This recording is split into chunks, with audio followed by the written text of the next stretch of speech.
Welcome to The Explainer. Okay, let's talk about AI. We all know it's a huge deal. But today, we're going to dig into something specific. How it's not just a new tool. It's something that is totally rewriting the rulebook for managers. I mean, you hear it all the time, right? AI is moving so incredibly fast. And the big question, the one that kind of keeps people up at night, is a robot coming for my job?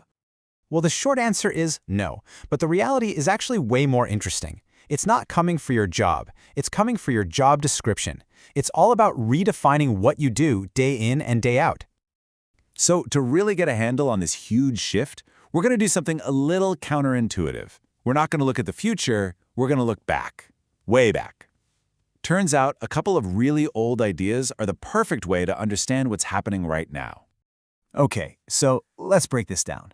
On one side, you've got Adam Smith. Yeah, that Adam Smith, and his whole division of labor thing. The idea was simple. Break a job into tiny pieces and you get super efficient. Well, AI takes that idea and just puts it on steroids. Now the team is human and machine. The AI handles all the boring, repetitive stuff, which frees up the humans to do what we do best, solve complex problems. Then you've got Peter Drucker, the management guru. He always said the best decisions are made by the people on the front lines. And guess what? AI is finally making that possible by pumping real-time data directly to them so they can make smart calls on the spot. Okay, so that's the theory. But what does this look like in the real world? Let's get down to brass tacks and start with operations. Just look at Amazon. For them, AI isn't some abstract idea on a whiteboard. It's over 1 million robots, a literal army of them, completely running the show in their fulfillment centers. And this isn't just about making things a little faster. It's about completely rebuilding the idea of what a warehouse even is. And this is where it gets really fascinating. Look at the change in the job itself. Before, you had people running around grabbing items. Now, you have people supervising fleets of robots, basically troubleshooting. Decisions used to be made by a manager looking at yesterday's report. Now, the AI is making them second by second. And the results? They're just nuts. A 40% drop in errors. Orders getting out the door up to 20% faster. The job hasn't been replaced. It's been promoted. And hey, this isn't just for operational jobs. Let's jump to the other end of the spectrum. High-level strategy at a place like McKinsey. Total game changer.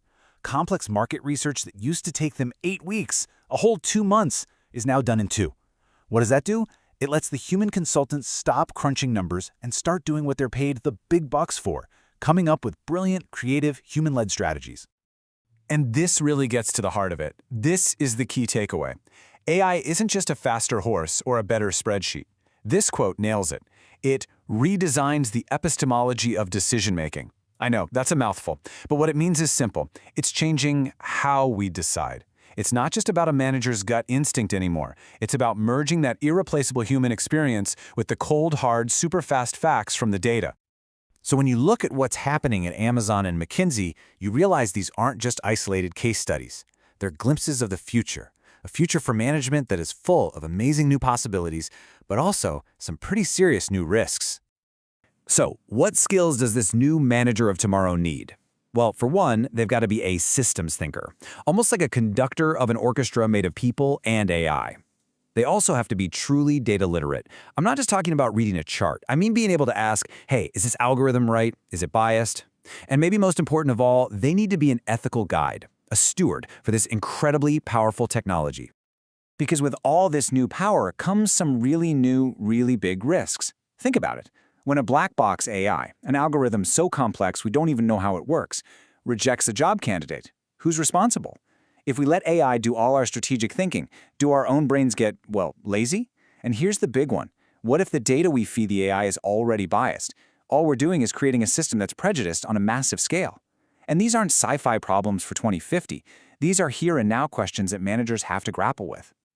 Which brings us to the big finish, the ultimate point of all this. If we are completely rewriting the manager's playbook, what's the new goal of the game? And the answer is surprisingly simple. The whole point of AI in management isn't to get rid of managers. It's to get rid of the boring parts of management. It's about automating the routine stuff so that humans can double down on the things that only humans can do. Things like real judgment, breakthrough creativity, and leading with a conscience. So, here's the final thought.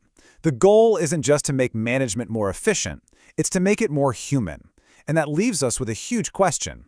It's not about whether the AI is ready for us. It's about, are we ready for it?